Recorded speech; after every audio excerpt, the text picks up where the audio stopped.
Aujourd'hui, je vais vous parler de Bail Organa et plus particulièrement du fait qu'il apparaît un peu partout. Bail Prestor Organa, c'est le père de la princesse Leia, et ses origines dans notre monde datent de bien avant l'épisode 2. Déjà, le personnage apparaît dans les tout premiers scripts de l'épisode 4 en 1974. Il sera mentionné dès les premiers comics étendant l'univers, et il fera sa réelle première apparition en 1981, soit un an après l'épisode 5. Il apparaîtra dans l'émission radio de Star Wars. On le verra et mentionnera vite fait dans certains autres médias, mais il apparaîtra la première fois au grand public dans l'épisode 2. Et c'est là la force de ce personnage, il est secondaire, mais il est tout le temps là. Dès le début du film, on voit qu'il est proche du chancelier suprême. Il est tout le temps dans le bureau du chancelier. En même temps, Bail Organa est le vice-roi et sénateur de la planète Alderaan. Et Alderaan, c'est l'une des 20 planètes fondatrices de la République. Donc sa voix a une certaine importance. Mais il est toujours derrière Palpatine malgré qu'il ne soit pas toujours d'accord. À la fin de l'épisode 2, lorsque Palpatine va admirer sa nouvelle armée, il fait partie des rares conviés invités au balcon.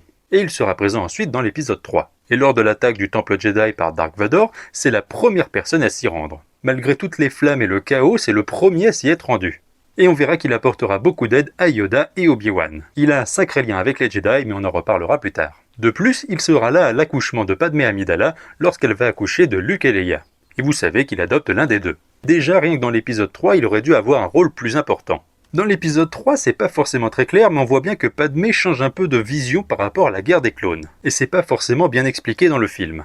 En réalité, il y avait plusieurs scènes coupées où Padmé et Bail avaient de grandes réunions concernant la République. On voit que Bail Organa avait pour projet de diminuer les pouvoirs du chancelier suprême, lui qui avait des pouvoirs grandissants jour après jour. Et après ça, Bail apparaît dans toutes les séries animées en 3D. Il est dans The Clone Wars, il est dans Rebels, il est dans The Bad Batch, il est même dans le jeu Le Pouvoir de la Force. Dans The Clone Wars, il apparaît toujours aux côtés de Padmé Amidala. Dans The Bad Batch, on voit les prémices d'une rébellion. Dans Tale of the Jedi, on découvrira même qu'il a rencontré Ahsoka Tano et qu'il lui aura proposé de se rebeller face à l'Empire. Il créera donc le système d'espionnage Fulcrum. Et ce système sera réutilisé dans Star Wars Rebels avec Ahsoka Tano, mais aussi plus tard par Cassian Andor ou Alexander Kallus. Et il sera plus tard l'un des fondateurs de l'Alliance Rebelle. Et comme je l'ai dit, il avait une grande influence auprès du Sénat, mais aussi auprès des Jedi. Et pour vous dire, il avait tellement d'influence qu'il a fait rentrer un pote à lui dans l'ordre. Une personne qui était normalement trop âgée pour rentrer dans l'ordre et à qui il trouvera même un maître. Et durant la purge, c'est l'un des rares à être au courant de la survie de beaucoup de Jedi. Il était au courant pour Ahsoka, Obi-Wan, Yoda, Ramkota, Shaak-Ti.